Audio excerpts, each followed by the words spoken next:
오늘 말씀은 빌립보서 2장 12절부터 18절, 제목은 하나님의 소원의 항구입니다.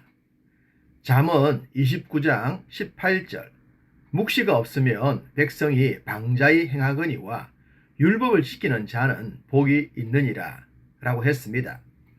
여기서 묵시란 하나님의 뜻으로 해석합니다만 비전이나 꿈으로도 해석이 가능합니다. 그러니 꿈이나 비전이 없는 인생은 제 멋대로 살아갈 수밖에 없음을 말씀하고 있는 것이죠. 표대를 향해 달렸던 바울처럼 표대가 꿈이요 비전이라고 할 수 있습니다. 이런 것이 없다면 그냥 되는 대로 살아가게 됩니다. 세상이 이끄는 대로, 세상이 흐르는 대로 살아가는 거죠.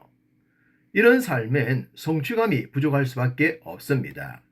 뭔가를 이루고자 하는 열정도 없고 감격과 기쁨도 부족할 수밖에 없습니다. 그렇기 때문에 하나님은 우리들에게 소원, 즉 꿈과 비전을 심어주시는 것입니다. 우리에게 헛된 삶이 아니라 가치 있는 삶을 살도록 말입니다. 13절, 너희 안에서 행하시는 이는 하나님이시니 자기의 기쁘신 뜻을 위하여 너희에게 소원을 두고 행하게 하시나니. 믿는 자들의 심중엔 하나님의 소원이 깊게 뿌리를 내려야 합니다. 그럴 때에 하나님을 기쁘시게 할 수가 있는 겁니다. 바울이 감옥에서 기록한 빌립보서, 그럼에도 불구하고 왜 빌립보서가 기쁨의 서신이라고 할까요?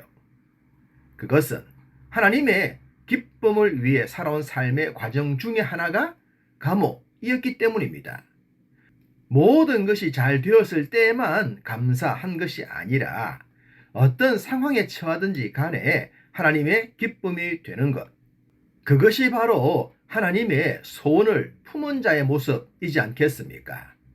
이런 삶에 확신이 있었던 바울은 자신의 편지를 받는 모든 수신자들에게 이렇게 고백을 한 것입니다.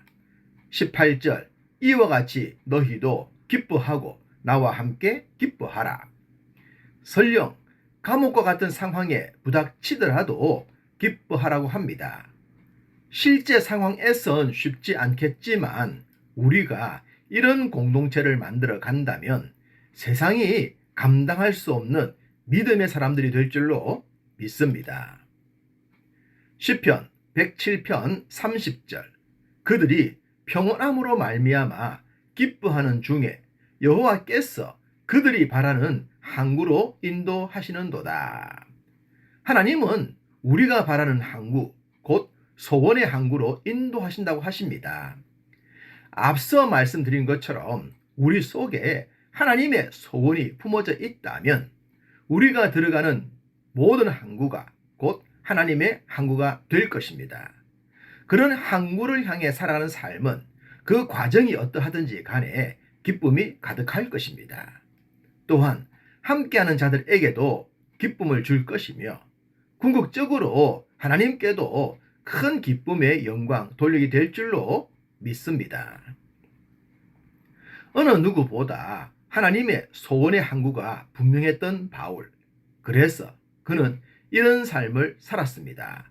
16절, 생명의 말씀을 밝혀 나의 다름질이 헛되지 아니하고 수고도 헛되지 아니하므로 그리스도의 날에 내가 자랑할 것이 있게 하려 함이라.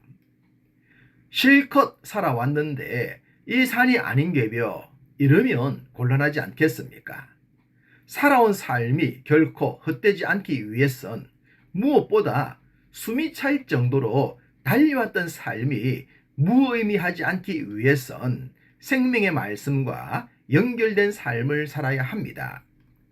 매를 맞아도, 감옥에 갇혀도, 동족으로부터 위협과 버림을 당해도, 심지어 함께 했던 동력자들에게 따돌림을 당하더라도 말입니다. 내게 주신 영생의 기쁨을 굳게 붙들고 그 생명을 누리며 전하는 삶, 그런 삶엔 그 어떤 후회도 헛됨도 없을 것입니다. 바울은 복음에 확신했고 영생의 확신에도 결코 흔들림이 없었습니다. 그럼에도 불구하고 이런 고백을 남깁니다. 12절 후반절에 항상 복종하여 두렵고 떨림으로 너희 구원을 이루라고 말입니다. 이미 이루어진 구원이지만 아직 남아있는 삶에선 이런 자세가 필요하다는 겁니다. 힘겨운 항해를 마치고 항구로 접안할 때 그때 방심했다가 낭패를 당하는 경우가 있죠.